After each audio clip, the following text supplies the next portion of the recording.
No, the game's changed now, isn't it? You know? Paul Ince is old school. Back in my time, I sound old now, but in my time it was black and white boots, that was it. He's no longer the governor of his playing days. As a manager, his lifestyle's changed dramatically. It's not the same as a player, you know, you win a game on a Saturday and all the players are saying, you know, where are we going tonight, you know, what are you wearing and what I'm wearing this, and, you know, as a manager you have to go back home and, you know, you sit down and you think about the next game. You know, you're always thinking football, you can never get away from it. But after such an illustrious career, why put himself through day to day at the coalface? Did you not fancy, you know, swapping all this stress for a comfy sofa? No, not at all, not at all. No, I mean, this is what you see a lot of players, you know, you come out the game, go straight into punditry. But, you know, I love the game so much, it's, you know, it's in my blood. And I think I've been fortunate to work with so many great managers, you know, John Lyle and Sir Alex Ferguson, Sir Ian Balls, Glenn Hoddle, you know, people like that, and I've learnt a lot from them. You know, I've learnt a lot from players, you know, lots of Brian Robson, Cantona, people like that, I can go on. And I think just to walk away from the game and not give something back, it doesn't matter what level it's at, you know, and not give something back to the players that are coming up, the next generation. No, I wouldn't have been right, you know. He made his way in the dugout in the lower leagues and has no regrets about a return, even after a spell in the Premier League at Blackburn where he was sacked after less than 6 months. You know, once I did lose my job, it wasn't like, you know, I'm never going to go back into football again because I had such a bad experience at Blackburn. I actually enjoyed the experience. I actually enjoyed seeing how the Premiership had changed and how the players' mentality had changed and, you know, what it takes to be a Premiership manager. So, but to walk away from it would be madness. I think, you know, I'd never walk away from anything.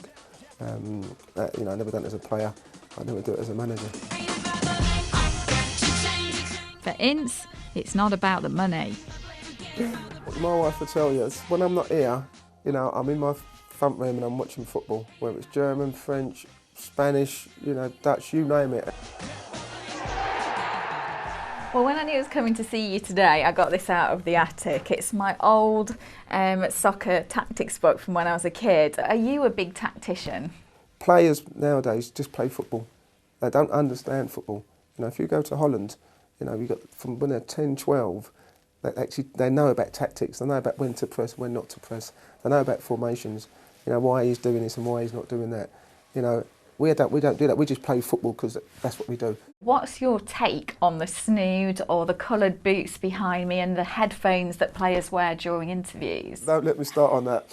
It winds me up, to be fair. You don't wear earphones, you know, no hats, no silly stuff like that. You know, all these snoops. And I'm sick and tired of, you know, seeing players, you know, even when it's like we're in like mild weather now and people are wearing like tights and these things around their necks and, you know, you see players come off the buses now when earphones around their ears and, you know, what happened to the art of conversation? You know, what happened to the art of conversation? I mean, you go into the changing rooms and everyone's got their earphones on and listen to their own bit of music. When I was at Ince Milan, we used to have dinner and we used to talk for 2-3 hours to get to know each other, to bond and that team spirit. Now there's no more team spirit because everyone's listening to their own tunes.